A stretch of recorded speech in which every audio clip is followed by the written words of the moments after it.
Oke, kali ini kita akan buat bedak lontong. Yang pertama-tama ini kita sangrai dulu berasnya. Jadi di sini saya menggunakan wajan yang sudah lumayan tua dan agak hitam gitu.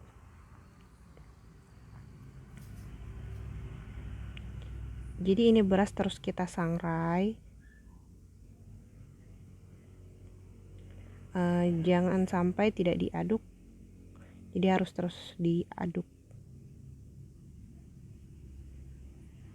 Jadi dia sudah mulai agak coklat. Ini terus diaduk. Kalau berhenti diaduk pasti dia akan berkerak. Nah, ini dia sudah mulai keluar asapnya. Tapi ini belum terlalu matang ya, itu masih ada coklat-coklat. Saat ini dia sudah mengeluarkan asap yang betul-betul sangat banyak. Jadi saat kita buat bedak lontong ini, saat mengsangrai berasnya, rumah itu akan penuh dengan asap. Jadi kita bisa lihat kalau panci penggorengannya itu sudah sangat berkerak. Jadi lebih baik kalau kita menggunakan wajan dari tanah liat untuk menghindari kerak dan bocor panci yang aluminium seperti ini. Jadi ini kita sudah rasa cukup. Kita matikan kompornya, terus kita biarkan dingin dan kita pindahkan ke wadah. Jadi ini dia saat sudah jadi seperti itu. Nah, ini kita akan mencampur, proses pencampuran bedak lontongnya sendiri. Di sini kita ada beras yang sudah disangrai, kunyit dengan buah jeruk nipis, terus air asam jawa. Asam jawanya itu kita larutkan di dalam air. Jadi air yang digunakan ini air putih biasa, bukan hangat, bukan panas. Jadi dia yang biasa. Terus juga di situ ada daun pandan. Jadi daun pandan itu sebagai aromanya. Kalau kunyit itu bahan tambahan, kunyit dengan jeruk nipis itu bahan tambahannya.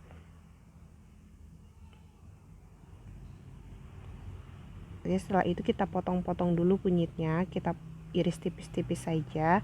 Kalau mau ditumbuk juga bisa, mau dihaluskan juga bisa, asal dia cuma kalau ditumbuk dia biasanya cepat basi. Kalau diiris-iris seperti itu dia agak lama dia baru basinya.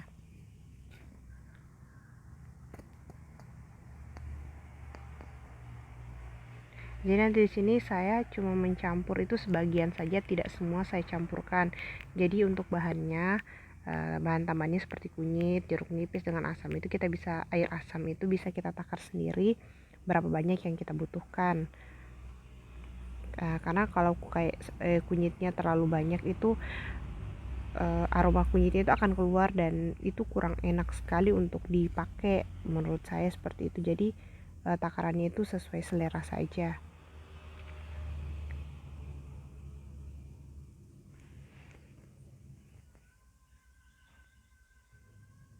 Jadi setelah dirasa cukup kunyitnya, terus kita potong-potong lagi daun pandannya. Terus ukuran daun pandannya ini sesuai selera saja, banyak sedikitnya pun juga sesuai selera. Kalau kita suka aroma daun pandannya lebih keluar, bisa daun pandannya diperbanyak lagi. Kalau tidak terlalu suka bisa dikurangi, dan daun pandan ini alternatif, bisa dipakai dan bisa tidak. Nah, kemudian kita campurkan beras yang sudah disangrai tadi ke dalam bahan tambahannya.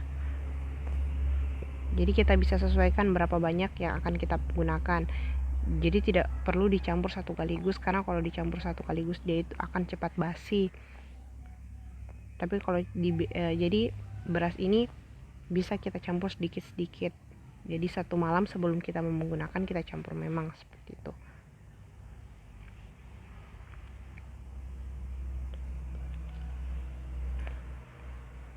Terus kita siram dia dengan air larutan asam tadi.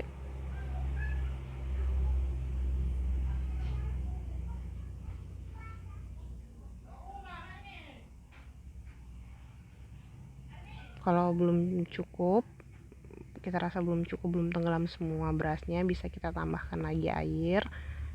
Nah, air asam bisa, air putih pun juga bisa.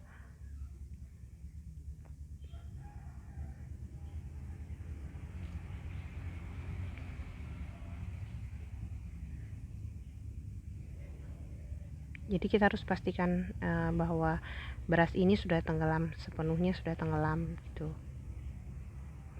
Ini kita diamkan, setelah direndam seperti ini kita bisa diamkan dia 1 malam. Besoknya itu baru sudah bisa digunakan.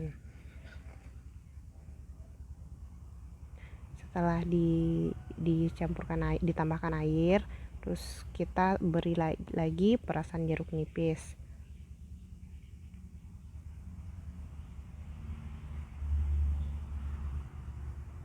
Karena saya suka yang banyak jeruk nipisnya, jadi saya memberi 1 buah jeruk nipis. Bisa juga dikurangi, pokoknya tergantung selera, karena kadang kalau terlalu banyak jeruk nipis itu saat dipakai itu agak perih. Apalagi misalnya kalau ada luka itu sangat perih. Jadi jeruk nipisnya itu bisa dikurangi, dipakai sedikit, misalnya 1 iris begitu pun bisa. Kalau ada yang tanya bisa tidak usah menggunakan jeruk nipis, itu juga bisa, karena jeruk nipis, air asam dengan kunyit itu hanya bahan tambahan, bisa digunakan bisa tidak, tapi kalau tidak digunakan itu manfaatnya itu akan kurang. Jadi kita cuma dapat manfaat untuk menghaluskan kulit dan merontokkan daki.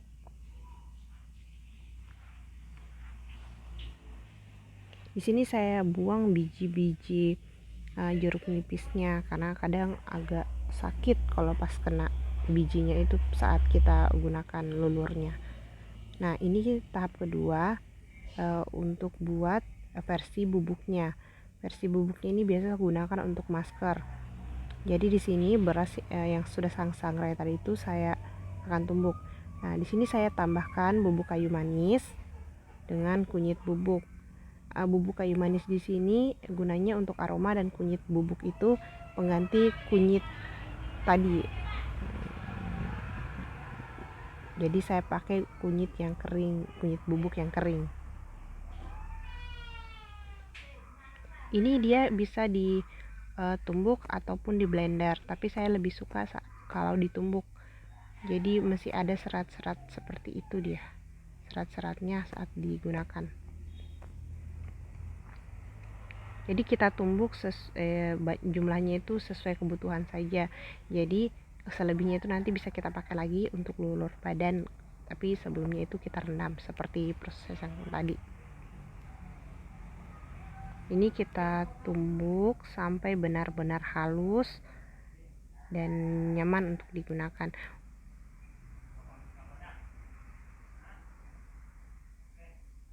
Saat berasnya benar-benar sudah matang, sudah kering saat disangrai, dia itu akan sangat mudah untuk ditumbuk, jadi tidak perlu memerlukan tenaga yang besar. Ya, kalau kita sudah pastikan dia halus, nanti setelah ini kita ayak.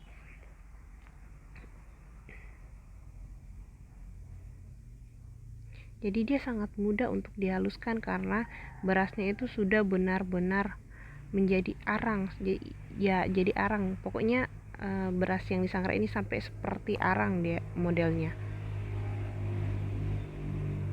Terus kita ayak. Untuk ayakannya kita bisa pakai yang lubangnya halus dan yang tebal, itu tergantung selera kita. Kalau kita suka yang lembut sekali, kita pakai ayakan yang halus.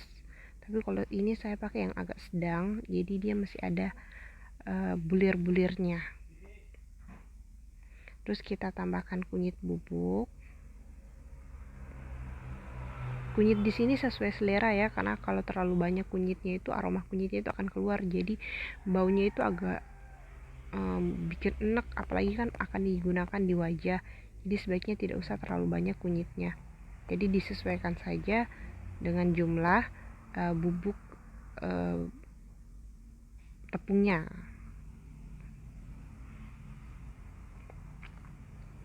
Terus kita tambahkan bumbu kayu manisnya juga jangan terlalu banyak. Jadi bumbu kayu manisnya ini digunakan supaya menutupi bau si kunyit yang sangat menyengat. Jadi kunyit bubuk itu baunya sangat menyengat.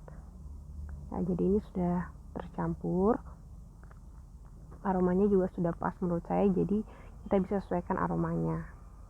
Oke, ini sisa beras sangrai yang tadi itu bisa disimpan dan bisa digunakan bisa dicampurkan kapanpun kita butuhkan. Jadi kita bisa buat dia menjadi bubuk untuk masker atau menjadi lulur. Jadi yang bubuk tadi itu juga bisa digunakan untuk lulur, tapi dia hasilnya itu kurang maksimal karena dia sudah tidak ada bulir-bulirnya. Jadi untuk scrub dia itu agak kurang maksimal, jadi dia akan cepat lengket. Jadi ini hasilnya ada 3 versi, ada yang bubuk, ada yang basah, dan ada yang masih kering dan belum dicampur. Oke, terima kasih.